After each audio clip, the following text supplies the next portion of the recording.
আপনি দেখছেন news now, আমরা জানি কোনটা খবর।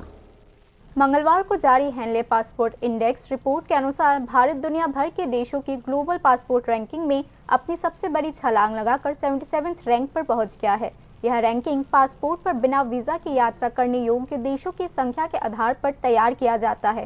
भारत पिछले साल के इंडेक्स की तुलना में 3 पायदान ऊपर चढ़कर 77वें रैंक पर आ गया है। हेनले पासपोर्ट इंडेक्स की वेबसाइट के अनुसार इस इंडेक्स में 199 पासपोर्ट्स और 227 ट्रैवल डेस्टिनेशंस को शामिल किया जाता है।